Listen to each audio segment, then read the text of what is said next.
নিজেদের মাঠে বাংলাদেশকে বড় দল বলছেন তাহিদ হৃদয়। অস্ট্রেলিয়াকে ভয় নয়, লড়াই করতে চান চোখে চোখ রেখে। বিশ্বকাপ বিবেচনা স্পোর্টিং উইকেট চায় টাইগাররা। আইসিসির স্বীকৃতি ছাড়াই বোর্ড পরিচালনা করে আসছে তামিমের অ্যাডহক কমিটি। দাবি বুলবুলের আইনজীবীর, নির্ধারিত সময়ে নির্বাচন আয়োজনে আত্মবিশ্বাসী বিসিবি। বিশ্বকাপ সামনে রেখে ক্রিশ্চিয়ানো রোনালদোকে নিয়ে অনুশীলন শুরু পর্তুগালের। CR7-কে ঘিরেই স্বপ্ন দেখছে দল। ডিয়েগো জোতার স্মৃতি বিশ্ব আসরে যোগাবে বাড়তি শক্তি। বিশ্বকাপে অংশ নিতে যুক্তরাষ্ট্রের উদ্দেশ্যে দেশ ছেড়েছে ব্রাজিল। CFA হেডকোয়ার্টারে নেইমার, ভিনিয়াসের বিদায় সংবর্ধনা। অতীত সাফল্য থেকে অনুপ্রাণিত সেলেসাওরা। এবং নভেম্বরে বাংলাদেশেই বসতে যাচ্ছে সাব চ্যাম্পিয়নশিপের 15তম আসর। ভারত সহ 7 দেশ থেকে মিলেছে সবুজ সংকেত, জানালেন সাব সভাপতি কাজী সালাউদ্দিন। ক্রিকেটে অস্ট্রেলিয়া যেমন বড় নাম, তেমনি নিজেদের মাটিতে বাংলাদেশও বড় দল। তাই হবে অজিদের বিপক্ষে ছেড়ে কথা বলার প্রশ্নই আসে না। বিশ্বকাপ প্রস্তুতি পর্বে দেশের মাটিতে অস্ট্রেলিয়ার বিপক্ষে সিরিজ দারুণ কাজে দেবে মন্তব্য করলেন টাইগার ব্যাটার তাহিদ হৃদয়। ঈদের ছুটি শেষে আবারও মাঠের ব্যস্ততা শুরু ক্রিকেটারদের। ঢাকা প্রিমিয়ার লিগের 8ম রাউন্ডে লিজেন্ডস অফ রূপগঞ্জের মুখোমুখি শিরোপার দাবিদার মোহামেডান। দাপট দেখিয়ে জয় তুলে নিয়েছে সাদা কালোরা। সামনে থেকে নেতৃত্ব দিয়ে শতকের দেখা পেয়েছেন তাহিদ হৃদয়। সামনে অস্ট্রেলিয়া সিরিজ, বড় প্রতিপক্ষের বিপক্ষে মাঠে নামার আগে প্রস্তুতির দারুণ মঞ্চ ক্রিকেটারদের। মাইটি অস্ট্রেলিয়ার বিপক্ষেও কি বাংলাদেশ এমন স্পোর্টিং উইকেটে খেলার সাহস দেখাবে? তাহিদ হৃদয় অবশ্য ঘরের মাটিতে বড় দল বলছেন বাংলাদেশ কি।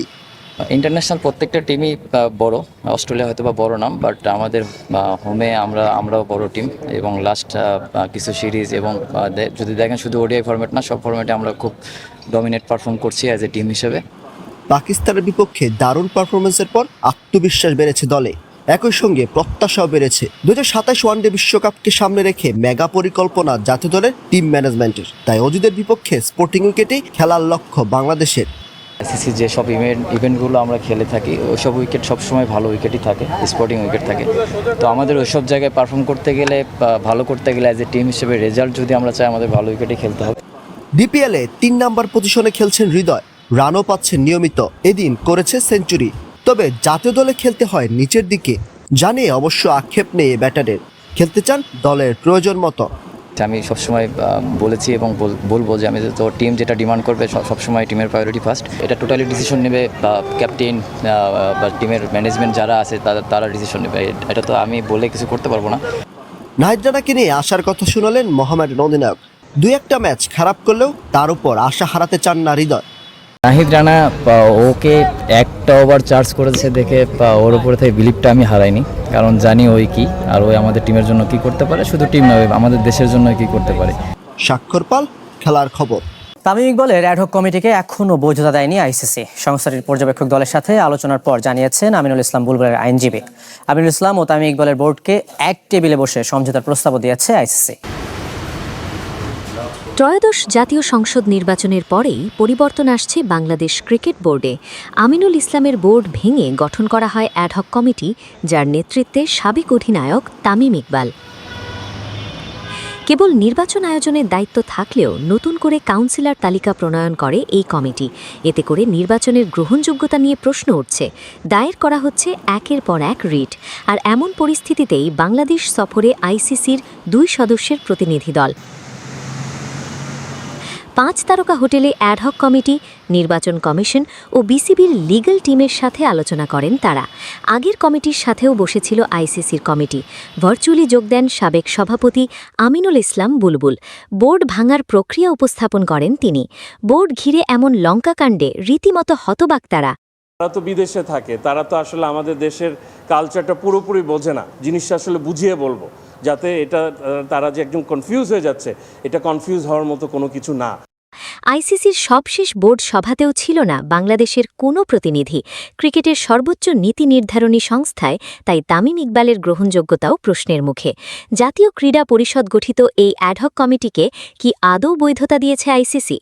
স্বনামধন্য ক্রিকেটার তামিম ইকবাল সেই কমিটিকে এখন পর্যন্ত তারা কোনো ধরনের স্বীকৃতি প্রদান করেনি। সেই সূত্রে বলা যায় যে আমিনুল ইসলাম বুলবুল কর্তৃক যে কমিটিটি গঠিত হয়েছিল আইসিসির কাছে এখন পর্যন্ত ওই কমিটিটি হচ্ছে একটি নির্বাচিত গ্রহণযোগ্য কমিটি।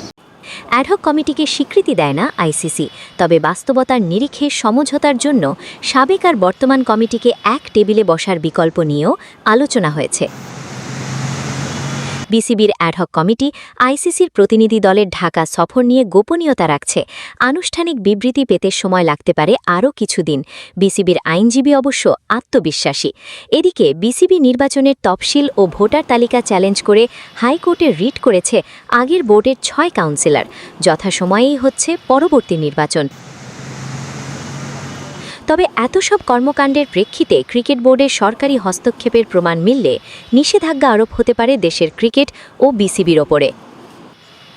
জান্নাতুল ইসলাম মৌ, খেলার খবর। বিশ্বকাপ মিশনে এখন যুক্তরাষ্ট্রের ব্রাজিল দল। দেশটিতে পৌঁছানোর পর ওয়াটার স্যালুট পেয়েছে ফুটবলারদের বহনকারী বিশেষ বিমানটি। আলোচনায় আঞ্চেলত্তির বহনকারী বিমানও। ২৫০০ কোটি টাকা মূল্যের বিমানে ৯৬ আসনে প্রথম শ্রেণীর। হেক্সা জয়ের মিশনে যুক্তরাষ্ট্রে এখন ব্রাজিল দল। চূড়ান্ত স্কোয়াডের ২৩ ফুটবলার ও কোচিং স্টাফদের বহনকারী বিশেষ বিমান পৌঁছেছে নিউ জার্সিতে। চ্যাম্পিয়ন্স লিগ ফাইনাল খেলা দলের বাকি ৩ ফুটবলার ভিনিসিয়াস, রদ্রিগো ও এডার মিলিতাও যোগ দিয়েছেন তাদের সাথে, যেখানে সেলেসাওদের দেওয়া হয়েছে বিশেষ সংবর্ধনা। সমর্থকদের মধ্যে সবচেয়ে বেশি উচ্ছ্বাস দেখা যায় নেইমারকে ঘিরে। ব্রাজিলের তারকা ফরওয়ার্ড নিরাপত্তা বেষ্টনীর কাছে গিয়ে ভক্তদের সঙ্গে করমর্দন করেন, ছবি তোলেন এবং শুভেচ্ছা বিনিময় করেন। নিউ জার্সির রেডবুল ট্রেনিং সেন্টারে ব্রাজিলের অনুশীলন শিবির। তবে বিশ্বকাপের আগে ৮ জুন ভোরে মেক্সিকোর বিপক্ষে ওহাইওতে প্রস্তুতি ম্যাচ খেলবে সেলেসাওরা। দেশ ছাড়ার আগে শেষবারের মতো সিবিএফ হেডকোয়ার্টার আর দেশটির ফুটবল জাদুঘর ঘুরে দেখেছেন আঞ্চেলত্তির শিষ্যরা। ২ যুগ আগে জয় করা সবশেষ সোনার ট্রফিটাও কাছ থেকে দেখেছে পুরো দল। এরপর দর্শকদের আবদার মিটিয়েছেন অ্যালিসন, কাসেমিরোরা। হিলটন হোটেলের বাইরে অটোগ্রাফ পর্ব শেষে গ্যালেও বিমানবন্দরের পথ ধরেছে সেলেসাও। দক্ষিণ আফ্রিকান বিমান নির্মাতা প্রতিষ্ঠান অ্যারোনেক্সেসের ২৫০০ কোটি টাকার বিশেষ বিমানে নিউ ইয়র্ক পৌঁছেছে ব্রাজিল দল। বিশেষ এই চার্টার্ড বিমানের ৯৬ আসনের প্রতিটি প্রথম শ্রেণী। এর আগেও ২০২৩ সালে ব্রাজিল জাতীয় দলের সফরসঙ্গী হয়েছে এই বিমান। অভিজ্ঞ কোচ, তারকাখচিত স্কোয়াড ও বিশ্বজয়ের ঐতিহ্য সব মিলিয়ে আবারও বিশ্বকাপের আলোচনার কেন্দ্রবিন্দুতে সেলেসাওরা। গ্রুপ সিতে ব্রাজিলের প্রথম প্রতিপক্ষ মরক্কো। ১৩ জুনের সেই ম্যাচ দিয়ে শুরু হবে সেলেসাওদের বিশ্বকাপ অভিযান। এরপর প্রথম পর্বে তাদের খেলতে হবে হাইতি ও স্কটল্যান্ডের বিপক্ষেও। আলী শাজান্নাত, খেলার খবর।